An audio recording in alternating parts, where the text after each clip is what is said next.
आज आपण बनवतोय अहमदनगरची अगदी स्पेशालिटी असलेली शिंगोरी आमटी. बनवायला सोपी, चवीला जबरदस्त.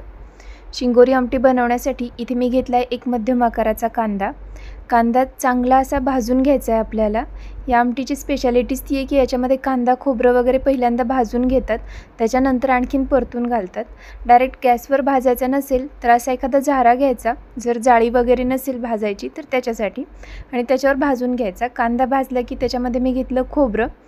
ही आमटी म्हणजे आज जे आपण प्रमाण करतोय ते 4 ते 5 व्यक्तींसाठी आहे. तुम्ही प्रमाण कमी जास्त करू शकता. खोबरं पण छान असं भाजून घ्यायचं.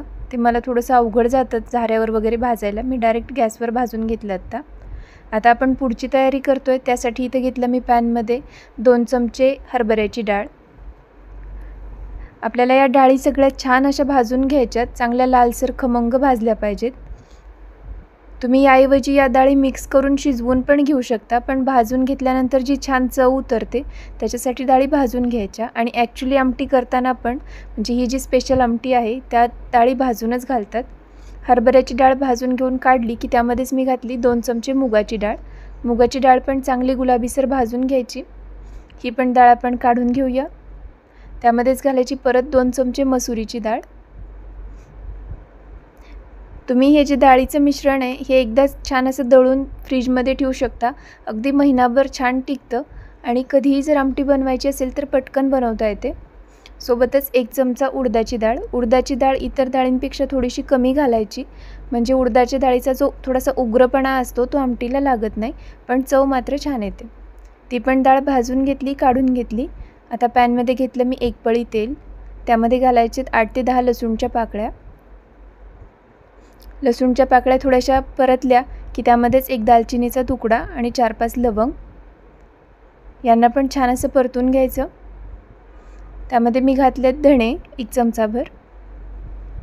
याऐवजी तुम्ही आमटी करताना डायरेक्ट धणे जिरे पूड किंवा फक्त धणे पूड पण घालू शकता. त्यामध्ये आपण जे खोबरं भाजून घेतलं होतं ते स्लाईस करून घातलं मी. त्यामध्येच भाजून घेतलेला कांदा पण स्लाईस करून घातला. आता हे परत एकदा अगदी छान लालसर होईपर्यंत परतायचे. कांदा खोबरं जर फार कच्चं राहिलं तर आमटी मिळून येत नाही आणि चव पण चांगली लागत नाही. छान लालसर भाजलं की काढून थंड करून घ्यायचं आणि मिक्सरला अगदी बारीक फिरवून घ्यायचं आहे. फिरवून घेताना पाणी घालायचं नाही. इथं आपण डाळी पण ज्या भाजून घेतल्या त्या थंड झाल्यात, त्या पण मिक्सरवर फिरवून घेऊया. चांगली बारीक पावडर करून घ्यायची. या पद्धतीने आपण भाजून घेतलेलं कांदा खोबरं लसूण वगैरे पण थंड झालं, ते पण मिक्सरवर फिरवून घेऊ. जर खूप कोरडं वाटत असेल तर थोडंसं तेल घालून फिरवायचं, म्हणजे पटकन हे मिश्रण फिरतं आणि त्याच्यात पाणी घालण्याची गरज नाही. हा मसाला पण तुम्ही अगदी 15 दिवस छान फ्रीजमध्ये ठेवू शकता. अगदी छान टिकतो आणि कोणत्याही भाजीसाठी आमटीसाठी पण वापरता येतो. इथे मी कढईत घेतलं 2 पळ्या तेल.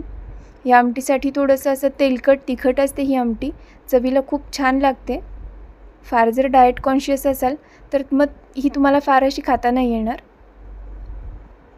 तेल गरम झालं की आपण जो वाटून घेतलेला मसाला आहे तो मसाला परतून घ्यायचा तेलावर. आपण ऑलरेडी कांदा भाजला आहे, त्याच्यानंतर परतला आहे पण, त्यामुळे तेलात घातल्यानंतर फार जास्त वेळ परतायचं नाही. कांदा खोबरं पटकन करपल्यासारखं होतं. अगदी 2 ते 3 सेकंद परतायचं. त्यामध्ये मी घातलं 1 चमचा बॅडगी मिरचीचं तिखट, अर्धा चमचा हळद, 1 चमचा काळं तिखट, 1 चमचा गरम मसाला. हे सगळं छान असं आपण जो मसाला हे केलं आहे परतला आहे त्याच्यामध्ये घालून परत एकदा मिक्स करून घेऊया. त्यामध्ये आपण घालणार आहे आता थोडीशी कोथिंबीर. कोथिंबीर मी आधी फोडणीत पण घालते आहे, त्याच्यानंतर आपण वरतून पण थोडीशी कोथिंबीर घालणार आहे, पण फोडणीत घातल्यानंतर त्याची छान अशी चव उतरते. आपण ज्या डाळी वाटून घेतल्या होत्या भाजून त्या डाळींची पावडर. तुम्ही जर कधी नगर शिर्डी वगैरे या भागात गेलात तर ही आमटी अगदी खूप फेमस आहे तिकडे. भाकरीसोबत कुस्करून तर अगदी छान लागते. भातासोबत पोळीसोबत भाकरीसोबत कशासोबतही खाता येते. डाळी वगैरे परतून घेतल्या की त्यामध्येच मी घातलं 1.5 तांब्या अगदी गरम पाणी. कोणतीही आमटी करताना शक्यतो गरम पाणी वापरायचं, म्हणजे आमटीला जो असा छान खमंगपणा आहे तो अगदी चांगला उतरतो. ही आपली नेहमीची सवय. मिक्सरच्या भांड्यात पण जो काही मसाला राहिला आहे तो पाणी घालून थोडासा काढून घ्यायचा.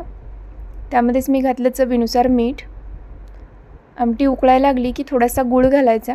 गूळ ऑप्शनल आहे, आवडत नसेल नाही घातला तरी चालेल. आता गॅस बारीक करायचा आणि कोथिंबीर घालून आमटी चांगली 15 मिनिट बारीक गॅसवर अगदी छान उकळू द्यायची.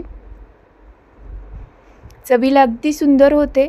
गरम भाकरीसोबत, आमटी भाकरीसोबत तोंडी लावायला कांदा, काकडी, टोमॅटो अगदी सुंदर. सकाळच्या जेवणासाठी किंवा दुपारच्या रात्रीच्या डिनरसाठी कशासाठीही बनवता येते.